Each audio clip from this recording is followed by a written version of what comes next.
Ba.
Shri सच्चिदानंद सद्गुरु साईनाथ महाराज की जय। सद्गुरु श्री साईनाथुनि शरद बाबूजी की जय। సాయి వంటి దైవంబు లేడోయి లేడోయి, ప్రజలందరి నోట సాయి నామం పలకాలి, సర్వత్రా సాయి రూపం రంజిల్లాలి, ముజ్జగాలు సాయి మహిమతో ముప్పిరి గొనాలి. సాయి పదరవళులు మన హృదయ కుహరంలోని నిశ్శబ్ద నిశీధిలో ప్రతిధ్వనించాలి. ప్రణవనాద వీచికల్లా సాయి జ్ఞాన సౌరభాలు సర్వత్రా వ్యాపించాలి. ఆ సుజ్ఞాన సౌరభాల ఆస్వాదనలో మన మనసులు మత్తెక్కాలి. సాయి ప్రేమామృత ధారలు అంతటా నిరంతరం వర్షించాలి. ఆ ప్రేమామృత ధారలలో తడుస్తూ, ఆ జ్ఞాన సౌరభాల మత్తులో ఆనందంగా నర్తిస్తూ సాయి వంటి దైవంబు లేడోయి లేడోయి అని అందరూ ఏకకంఠంతో గానం చేయాలి. అదే నా ఆశ, ఆశయం, ఆకాంక్ష. అదొక మధుర స్వప్నం. ఆ స్వప్న సాఫల్యం కోసం శ్రీ సాయినాథుని అనన్య ప్రేమతో, ఆర్ద్రతతో ప్రార్థించటమే మనం చేయగలిగింది, చేయవలసింది. శ్రీ బాబూజీ. श्री सच्चिदानंद सद्गुरु साईनाथ महाराज की जय। सद्गुरु श्री साईनाथुनि शरद बाबूजी की जय। साई बाबा साई बाबा साई बाबा साई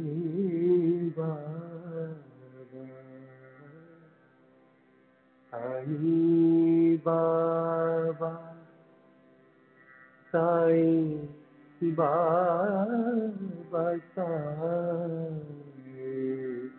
बाबा साई बाबा साई बाबा साई